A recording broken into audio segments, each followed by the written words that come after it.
I'm a black belt in Six Sigma and also Lean certified. I just feel like if restaurants want to stay relevant, they need to not only innovate, but they need to be interactive in some way. Can you dive in a little bit on why you have so many different games, a lot of different experiences? How did you put the entertainment side together? I wanted people to be able to come in and do different things. However, from the business side, we really just, as I researched everything, I just wanted it not to be one dimensional. I wanted there to be things for anybody and everybody to do when they came in. What was the most difficult thing to solve in that kitchen area? Well, it's always going to be. Welcome to the Art of Kaizen for Entrepreneurs, growing 1% everyday podcast. Hello and welcome to the Art of Kaizen for Entrepreneurs podcast, where we discuss how to grow 1% every day in both business and in self.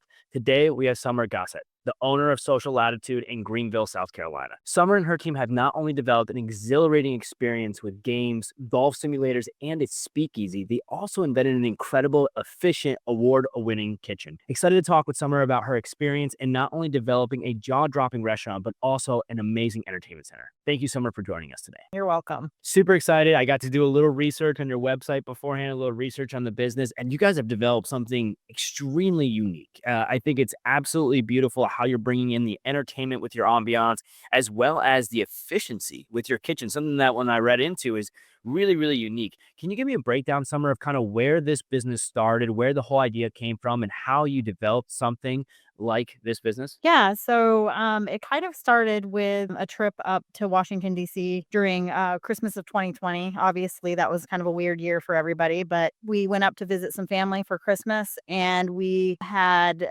went to an entertainment facility. It wasn't like ours. It was kind of one-dimensional, and I just kind of felt like Greenville, South Carolina, where we're at, needed something that would have a variety of things for people to do. So the vision really is that people can come together as a group and they don't all have to do the same thing, but they can spend the day together at our place. I love that. And really bringing it into an area where you saw a problem. You wanted something that bring people together, have fun, and actually create the ambiance and the entertainment where they're not just eating food, but they're really enjoying their time.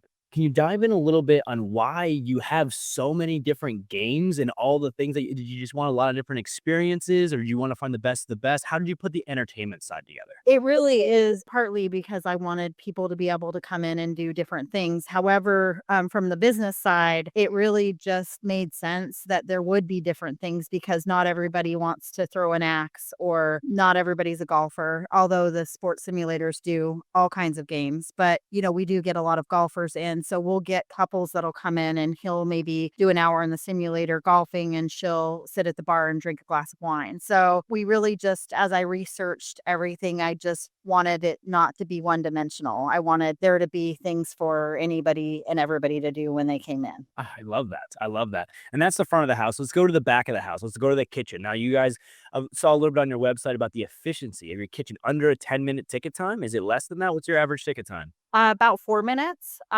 Yes. If we're really, really busy, it runs about 10 minutes, 10 to 15 minutes. But for the most part, it's about 4 minutes is what we're averaging. Your guys are at McDonald's level speed with 5-level chef quality food. Can you explain to me kind of how you broke down and developed that kitchen so that it was at the efficiency it was, and it also balances out with the entertainment facility for the people that, normally want wings and pizza and things of that nature? It looks like you guys have diversified a little bit. We're very fancy sandwiches, kind of Subway on steroids, if you will. Great appetizers. We locally source the meats and cheeses that we use for our sandwiches so that we can be nitrate free, antibiotic free, all of that kind of thing. But really where the background comes from is I'm a black belt in Six Sigma and also Lean certified. So it was really important to me that nothing ran backwards in the kitchen. Everything starts at the refrigerator, we'll just say, with the meats and cheeses and kind of goes through the line to the expo where it's taken out to the customer. And it was really important to us that the food didn't sit because, that's where the food sits to die.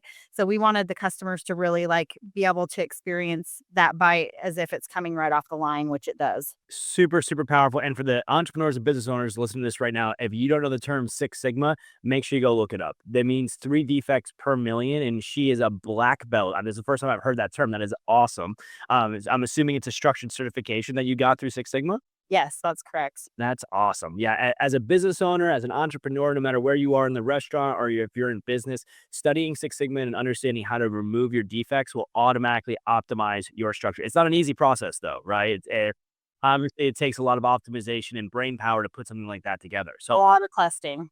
I love that. It's a lot of testing. And that's, I mean, as entrepreneurs, it's really what we're supposed to be doing, right? Reaching for new bounds, testing new things, and finding new levels of success. Let me ask you this, in the development of that and trying to find that minimum defect in that process of the kitchen, what do you find to be the hardest thing to do? What was the most difficult thing to solve in that kitchen area? Well, it's always going to be staffing, right? There's a lot of variabilities with people. So that's kind of where you have to have really great processes and really great training in place, where they kind of can get on board with you and understand the vision and be a part of that vision and really just be as proud of the product that's coming out as you are. Love that. So building a culture that clearly understands the goals, the mission, the structure in the kitchen, and then holding on to that culture as they go through it. Super powerful. Let's dive in a little bit into the customers. I would love to understand, is this a real nightlife type bar? Is there a lot of families coming into here? What kind of consumers are you getting through the front door?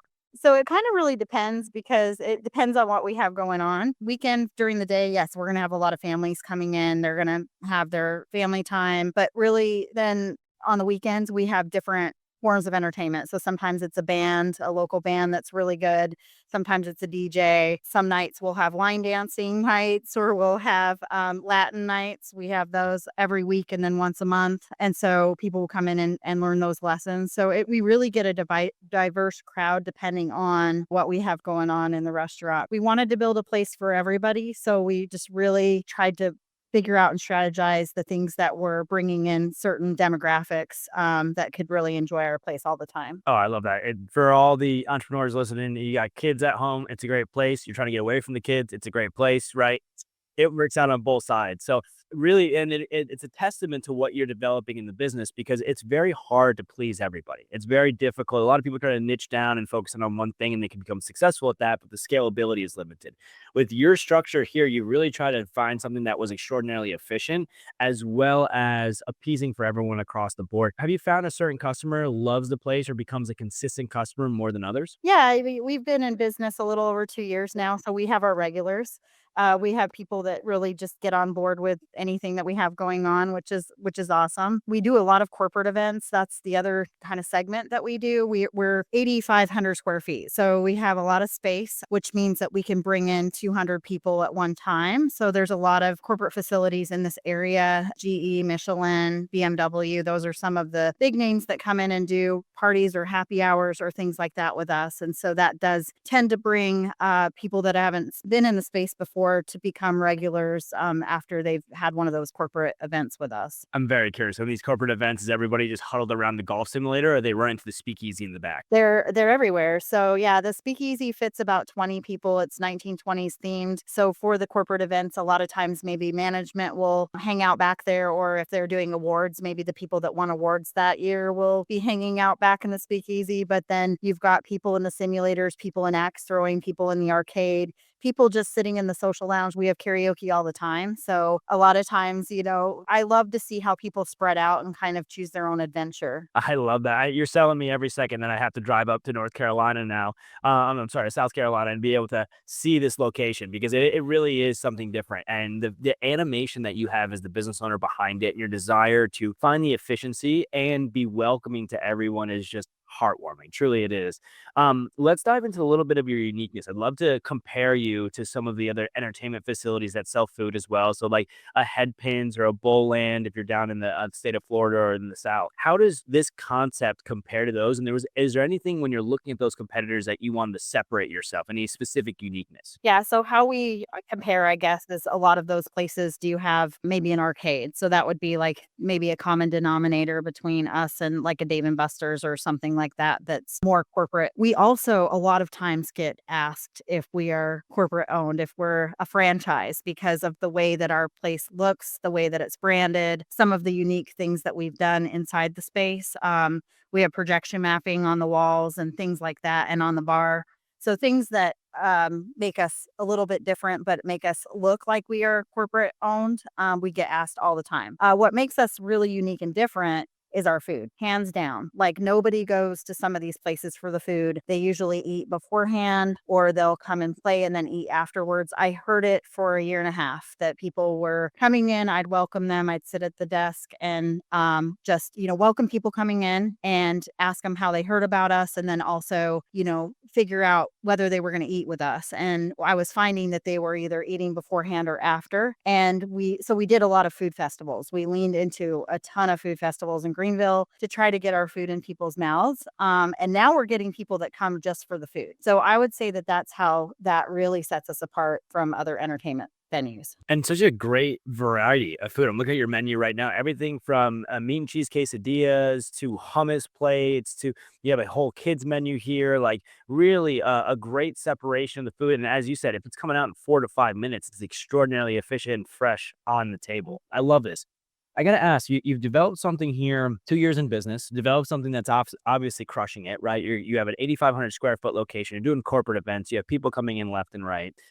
Do you believe that this is the evolution of what restaurants will go into to have more of a entertainment style ambiance? So it's more than just food. Where do you see the restaurant industry, especially with how granular you are about the efficiency of yours in the next, say, 2 to 3 years? So that's a great question. I really feel like it doesn't even have to be an entertainment aspect in the gaming side of things. I just feel like if restaurants want to stay relevant, they need to not only innovate, but they need to be interactive in some way.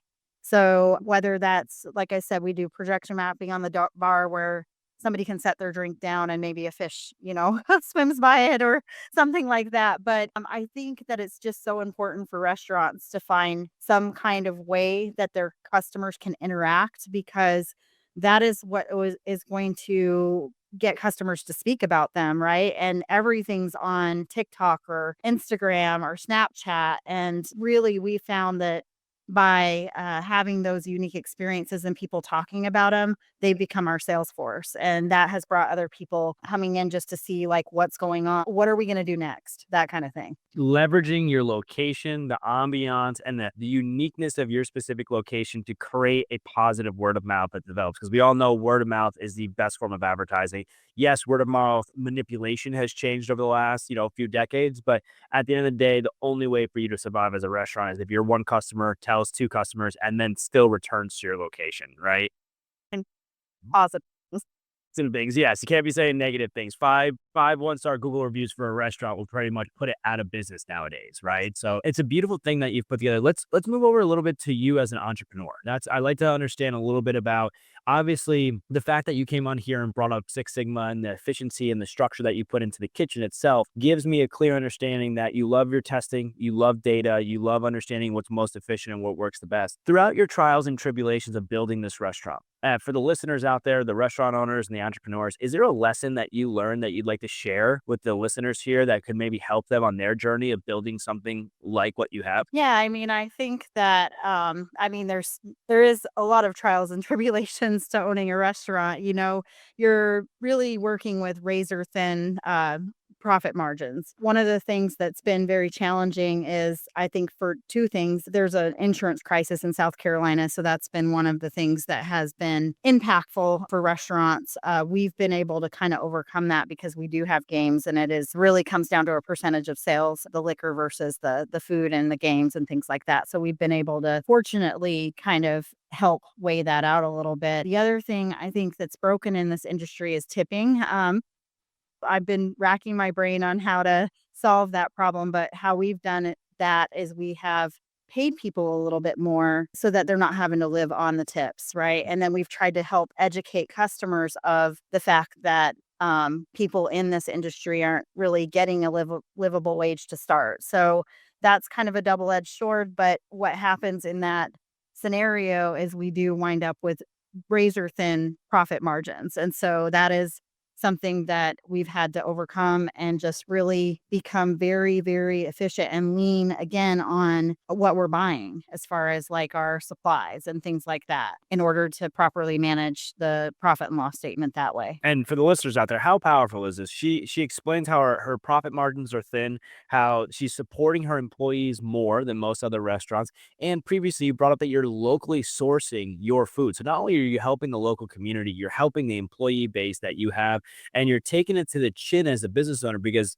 as us as entrepreneurs, we understand how much we need to focus on that profit margin to really be able to survive. You're understanding that data, leveraging it, and still finding growth and success. I absolutely love it. And I think you're doing an amazing thing for your local community there in Greenville. How do you find your Kaizen? How do you find your concept move for the listeners out there? And I don't know if you've heard the term before, Summer, but Kaizen is a Japanese business philosophy that means 1% progression every day in both business and in self, right? You know, I'll speak in that. I love it, love it.